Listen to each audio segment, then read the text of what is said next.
Welcome dear students, welcome to the biology online tutorials. Dear class 12th, as I told you in the chapter 11 that we will be repeating our processes again and again, the processes of recombinant DNA technology. Till now we have undergone various processes which help us to form the recombinant DNA and transfer it to the host. So today I will be summing up the same thing, and it is the today's topic is processes of rDNA technology, and for that you can also refer to the NCERT chapter number 11 biotechnology principles and processes, and that is page number 201. Page number 201 में भी बेटा ऐसा हो सकता है कि new addition की books में 20 मतलब 1 की जगह 202 या 203 हो, ठीक है, एक आधा पेज बढ़ गया हो या घट गया हो. ओके, तो प्रोसेसेस ऑफ आरडीएनए टेक्नोलॉजी चीजें कुछ क्लियर हो गई हैं, बार बार सेम चीजें पढ़ा रही हैं मैम. तो पहला प्रोसेस क्या होता है आपका? Isolation of DNA. Isolation of DNA का मतलब क्या होता है? डीएनए को निकालना. डीएनए को निकालना क्यों? क्योंकि उसके अंदर क्या है? सूटेबल जीन ऑफ इंटरेस्ट, ठीक है, जो मैं अभी आपको डिटेल में भी बताऊंगी. सेकंड जो है वो है हमारा फ्रेगमेंटेशन. फ्रेगमेंटेशन का मतलब होता है तोड़ना. डीएनए को तोड़ेंगे हम. कौन से डीएनए को? फॉरेन डीएनए को भी और वेक्टर डीएनए को भी. किसकी हेल्प से बेटा? Restriction endonucleases. क्यों? क्योंकि they act as the biological और molecular scissors which help in breaking of fragments. Then third, isolation of desired DNA fragment. Fourth, amplification, very important. Amplification of gene of interest. Amplification का मतलब होता है multiple copies generate करना of the gene of interest.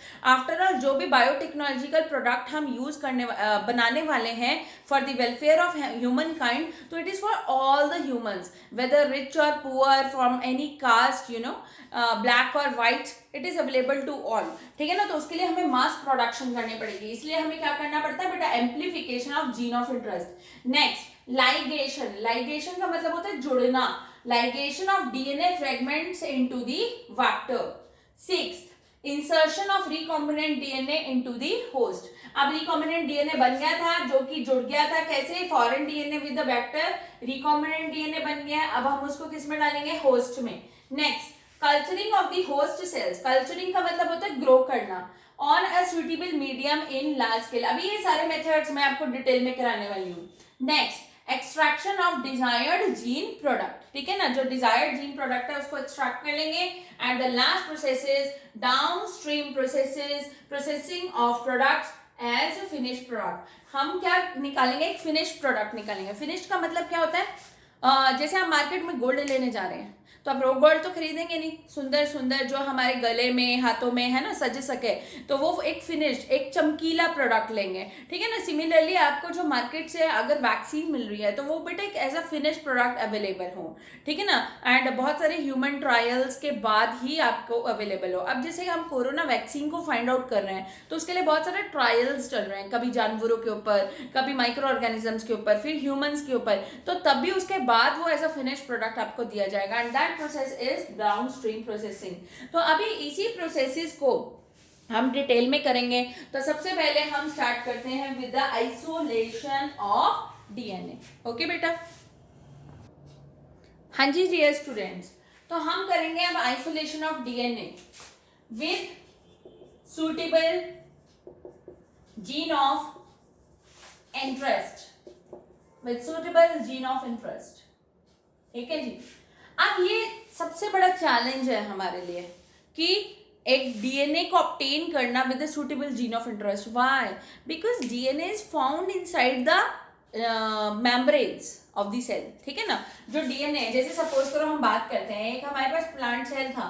Plant cell में पहले तो cell wall है, फिर उसके बाद उसकी खुद की मेम्ब्रेन हो गई, ठीक है, फिर उसके बाद अंदर न्यूक्लियस है, न्यूक्लियस की मेम्ब्रेन हो गई, ठीक है। तो यहाँ पे हमारा कहीं जाकर क्रोमोसोम्स है, क्रोमोसोम्स के ऊपर जीन्स है, जीन्स के अंदर लोकेटेड डीएनए होगा। तो like DNA is located inside various membranes. अब वहां से हमने अगर उसको निकालना है, वो सबसे बड़ा चैलेंज है। तो उसके लिए हम क्या करेंगे, बिकॉज हमें खाली डीएनए चाहिए बेटा, we need only alone DNA and it should not be associated with the other macro molecules. तो इसीलिए we will treat the cells, जहां से हमने जीन ऑफ इंटरेस्ट या डीएनए निकालना है, we will treat the cells with enzymes to break it so as to obtain the DNA। तो उसके लिए हम बैक्टीरिया को बेटा ट्रीट करेंगे with लाइसोजाइम।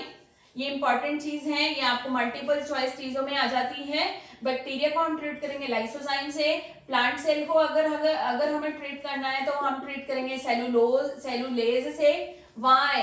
बिकॉज प्लांट की जो सेल वॉल होती है वो किससे बनी होती है, सेलुलोज की बनी होती है। तो उसके लिए जो हम एंजाइम यूज करेंगे उसको तोड़ने के लिए सेलुलेज, ठीक है। बैक्टीरिया की सेल वॉल को तोड़ने के लिए लाइसोजाइम। अच्छा जी, चलो एनिमल सेल्स के लिए हम कौन सा एंजाइम लेंगे ताकि उसके सेल वॉल को तोड़ सकें? बताइए सोचिए। Yes exactly, you are very intelligent. क्या दिमाग में आया कि एनिमल सेल में तो मैम सेल वॉल होती ही नहीं है, तो नो सेल वॉल, तो इसलिए no enzyme needed. Very important, no enzyme needed. अच्छा, अगर फंगल सेल होगा बेटा, फंगल सेल वॉल जो होती है वो किस चीज की बनी होती है, चिटिन। तो इसलिए यहाँ पे जो हम एंजाइम यूज करेंगे वो कौन सा यूज करेंगे बच्चों, चिटिनेज। क्या यूज करेंगे, चिटिनेज, जो कि फंगल की सेल वॉल को क्या कर देगा, तोड़ देगा, ठीक है। अच्छा, तो और उससे हम डीएनए को निकालेंगे। अब जो डीएनए होगा, डीएनए अगर डीएनए के साथ आता है आरएनए, क्योंकि हमें खाली डीएनए चाहिए बेटा, ध्यान से समझेंगे, we need only the DNA, we don't need RNA. तो आरएनए अगर आ रहा है तो हम आरएनए को इफ यहाँ पे ऐसे लिखते हैं, if DNA is associated with RNA is treated with ribonuclease। अगर डीएनए के साथ होगा प्रोटीन, तो प्रोटीन को ट्रीट करेंगे प्रोटीएसिस, जो कि उनको क्या कर देगा, डिग्रेड कर देगा। प्रोटीन को कौन डिग्रेड करेगा, प्रोटीएसिस। और हमारे आरएनए को कौन डिग्रेड करेगा बेटा, राइबोन्यूक्लिएसिस, ठीक है ना। तो ये हो जाएगा और फिर हमारे पास खाली क्या आ गया, डीएनए, जिसकी हम क्या करते हैं, कलेक्शन करते हैं। उसके बाद हम क्या करेंगे, इसी डीएनए को ऑब्टेन कर सकते हैं by treating it with the chilled ethanol. इतना क्लियर हो गया? ये सब लिखना है आपको कॉपी में। First step isolation of DNA, ठीक है ना। तो नाउ अब जो हमारे पास डीएनए बचा, हमने क्या करा, उसको ट्रीट करा बेटा। किसके साथ ट्रीट करा, विद द चिल्ड इथेनॉल, ठीक है। After suitable treatment DNA is obtained from chilled ethanol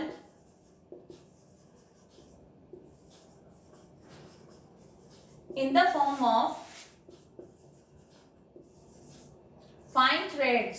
जैसे नूडल्स नहीं होते, जैसे नूडल्स होते हैं हमारे fine threads, by process called spooling. सोचो, हमने एक फॉर्क में नूडल्स लिए हैं, yes you are eating the noodles, you can see बहुत सारे नूडल्स हैंग कर रहे हैं नीचे को, ऐसे kind of fine threads as a DNA obtain हो जाएंगे। तो that process is known as isolation of DNA. I think आपको क्लियर हो गया है कि हम इसको किस किस चीजों से रिएक्ट करते हैं, so that we get only the DNA for fragmentation and not any other macro molecule. तो फर्स्ट स्टेप आपको क्लियर हो गया है, ठीक है, that is isolation of DNA. आगे के जो स्टेप्स है वो हम नेक्स्ट ट्यूटोरियल में करेंगे। Thank you dear students.